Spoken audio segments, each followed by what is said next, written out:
Mainit na balita. Ang problema, yung mga mahihina sa komprehensyon ay ang iba po ay naroon sa Quadcom. Batiin natin si Congressman Dan Fernandez. Bakit po? Nangunguna na siya Wow! sa kulelat. Opo. Halos kalahating taon pa ang eleksyon. Yes. Baka maraming Maraming campaign makasingit. fans. Oo. Lalo na si Dan Fernandez, Delikado. mahilig sa singit yan. Eyo, At delikado. si Dan Fernandez ay mayroon lamang 13.13%. Di ba 13, Judas yun, di ba? Oo. Kaya nga malas ang 13 sa mga Bad Kristiyano. number yun. Ayon sa mga analyst, ang pagbulusok ng preference rating ni Fernandez ay dahil daw sa sunod-sunod nitong atake sa mga Duterte. Yung pananakot at pamimilit sa testigo at pang-aapi sa mga testigo, ito ay nag-backfire. Oh. At nagkaroon siya tuloy ng bangsad na attorney Google. Attorney. Attorney Google. Attorney! Ang problema, si attorney Google siya, di ba? Opo. Google siya ng Google ng pondo ng bayan sa investigasyon na walang kapararangan. Natin si Congressman Dan Fernandez. Bakit po? Nangunguna na siya Wow! sa kulelat. Sa, Grabe naman. eto, kasi nagkaroon ng isang survey sa Laguna kung saan may 4 na pangunahing kandidato sa pagkagobernador. Ang dating Congressman Sol Aragones, kasalukuyang Vice Governor Karen Agapay at kasalukuyang 2nd District Representative Ruth Hernandez. Yes. Opo. At sa pinaka-letes. Teka, wala letes natakot. Nakasama natin si Sol, di ba, sir, sa Yes. Batangas? Ito ay kahapon lamang inilabas ang survey. Okay. Si Sol Aragones ang nangunguna. Of course, hindi pa to sigurado kasi maaga pang masyado, Disyembre lang, Mayo pa. Opo. Halos kalahating taon pa ang eleksyon. Yes. Baka maraming Maraming campaign fans. makasingit. Oo. Lalo na si Dan Fernandez, Delikado. mahilig sa singit yan. Eyo, Oo. delikado pag Ay, makasingit. Fortunites Oo. Ay 40%, rounded off na po ito si Aragones. Ang preference, voter preference. Ibig sabihin, kung ngayon mag-e-eleksyon, mananalo si Sol Aragones ng 40% ng boto. Sumusunod naman si Vice Governor Agapay na may 27%. Opo. Sumunod si Congresswoman Ruth Hernandez na may 20%. At si Dan Fernandez ay mayroon lamang 13.13%. Talagang 13 pa. gwardyado mo, Di ba 13, Judas yun, di ba? Oo. Kaya nga malas ang 13 sa mga Bad Kristiyano. number yun Bad number. At ayon sa mga analyst, ang pagbulusok ng preference rating ni Fernandez ay dahil daw sa sunod-sunod nitong atake sa mga Duterte. At kung titignan natin ang resulta ng nakaraang eleksyon, yung presidential elections, ay bulwarte ng mga Duterte ang Laguna. At yung pananakot at pamimilit sa testigo at pang-aapi sa mga testigo, ito ay nag-backfire. At nagkaroon siya tuloy ng bangsad na attorney Google. Attorney. Attorney Google. Attorney! Ay,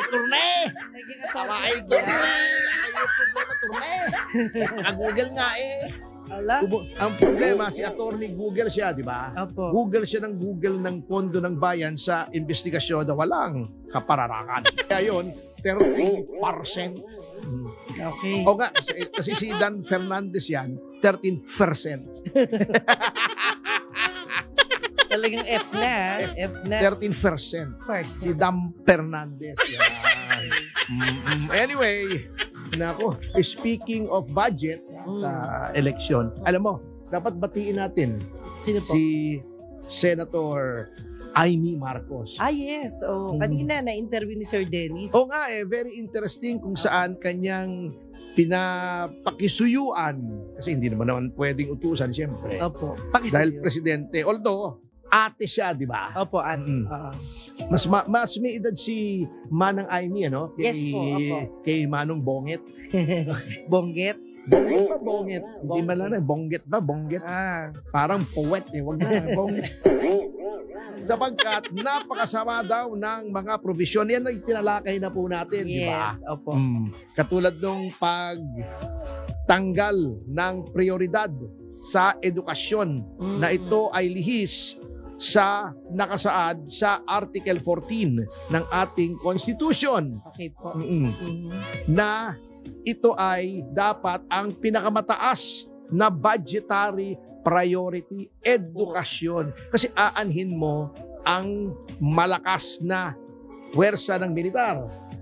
Aanhin mo ang maraming highway, flood control, lalo na kasi walang silbi naman yung flood control. Opo. O aanhin mo ang maraming isda kung mangmang naman ang iyong mga kababayan. O at yan po ay malaki ng epekto sapagkat di ba nagtetest kahiya-hiya pong Pilipino, tayong pinakamahina sa math, sa comprehension, yung pag-unawa. Yes. At ang problema, yung mga mahihina sa comprehension ay ang iba po ay naroon sa Quadcom. Hindi yata makaintindi ng sinasabi ng konstitusyon at ng mga desisyon ng ating Korte Suprema. Anyway, ganito pa. Ito pa na natatawa ko doon sa ginagawa ng iba. Opo. Sinasabi nila, dapat daw ang gawin ng presidente, ayusin yung budget at dagdagan yung sa edukasyon. Yes. Hindi po pwede yun. Sapagkat ang Pangulo po ay Chief Executive. Ang GAA po, as the name states, General Appropriations Act. Batas po yun. Ang gumagawa po noon ay ang mga mambabatas, ang lehislatura. Ang tanging check and balance lamang ng presidente pagdating sa legislation ay number 1, kung ito ay ordinaryong legislation, hindi GAA. Pwede niyang i-veto. Ibig sabihin niya, hindi ko gusto itong pinasan yung batas. Hindi ko pipirmahan ito. Vetoed. In which case, maglalagay siya ng veto na parang liham, cover. Yes. Ibabalik ngayon sa lehislatura. Oy, hindi ko nagustuhan tong batas na ginawa nyo, binivito ko dahil, ilagay mo yung mga dahilan kung bakit ito ay vinito mo. Bakit?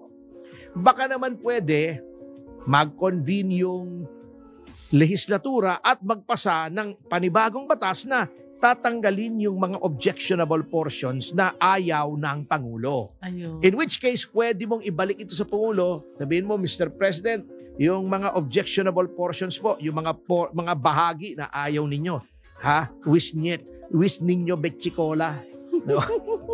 ay tinanggal na po namin. Yes. O, baka pwede na po ito, pirmahan nyo na. Yan. Pwede yun. Number 1, course of action. Number 2, sasabihin ng lehislatura kung hindi hawak ng Pangulo, hawak ng ibang tao.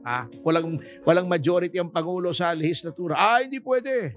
Magboboto kami 2/3 qualified majority.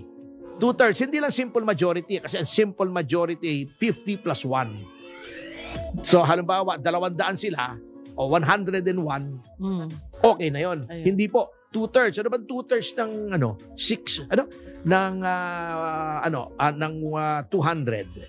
170 something yon Yung kasi ang 60% ng 160 o 120. Tama ba ako? Mahina ako sa math, kaya nga nagloko, pakitingnan. Basta more than 101, 120 yata. 2/3 2/3. So, i-compute natin mentally. Magaling ako dyan, wag na. Parang Pasira ulo ko. So, mga 170. Kasi basta malaki. Teka madali yan Gawin natin yan. Kaya natin yan. Lagay muna natin sa kalkulador. Ayan. Calculator. Ayan. Kung halimbawa 200 lang bakit na wala? Calendar ang lumabas Ano ba to? Calendar. Yan. Calculator. Kung times 2 divided by 3, di ba? So kung 200 na lang. 200 times 2 divided by 3 equals 134 kailangan para ma-override yung veto. Ibig sabihin, kahit hindi pinirmahan ng presidente, ibinalik sa legislatura na may veto letter. Sabihin namin, hindi kami sang-ayon sa mga objections mo. Para sa amin, ayos na ayos yung bill na yan. Ayun. Magbotohan tayo. Pag naka 100, basta naka 2/3 silang majority, overridden yung veto, magiging batas yun. Ayun. Pero, hindi pa nangyayari ito. Hindi pa. Kasi nga, ang problema dito sa Pilipinas, yung presidente laging super majority eh. Wala ritong party principles, yun ang malungkot dito except for a few. Tulad ng PDP laban ni Pangulong Duterte, may plataforma yan. Kaso mo yung iba, sumasali lang para ma-elect pagkatapos inaabandona na. Yan ang sad state ng party politics sa atin eh. Walang prinsipyo involved. Ano lang, samantalahan lang, katulad ng ginawa ni Tolentino. O bago aalis, di ba? Pagkatapos pakinabangan yung PDP laban. Ibig sabihin, hindi siya naniniwala doon sa mga adhikain ng partido. Yan ang problema rito sa Pilipinas. At sad to say, majority ng ating mga politiko ay ganyan. Parang damit lang sa kanila yung partido na dapat, kung anong okasyon, yun ang damit. Pinapalitan nila araw-araw yung kanilang suot. Ayun. Pero attorney, pwede ho bang sumingit sa mga ganyan? Alam ba, si presidente, meron siyang gustong isingit sa instead na veto. Pwede po ba yun? Hindi, yun nga, yung sa letter. Sa letter. Ilalagay niya itong mga portions kung bakit ayaw niya dun sa batas. Ayun, papaliwanag na lang. Yun ay ordinaryong legislation. Okay. Ibig sabihin, all or nothing. Okay. Padadala ko yung batas sa Pangulo, titignan niya kung okay sa kanya, pipirmahan niya, he signs it into law. Opo. In which case, it will become law after yung notice. May publication yan eh. In accordance with the law, with the pronouncement of the Supreme Court in Tañada versus Tuvera. Ayun. Hindi pwedeng walang publication. Kasi, di ba, may kasabihang ignorantia legis neminem excusat. Ayun. The ignorance of the law excuses no one. Pero, kung para mabigyan ng due process sa mga mamamayan, nilalathala yan sa official gazette, sa newspaper of general circulation, chu-chu-chu-chu, yan. Nilalathala yan para mabigyan ng pagkakataon ang lahat ng mamamayan na mabasa kung ano yung batas. Para hindi mo pwede sabihin, hindi ko alam eh. Ayun.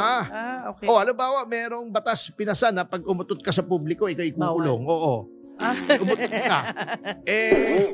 Sabi, inaresto ka bakit? Umutot ka eh. Umutot ka eh, bawal. Bawal eh. May batas, hindi ko alam.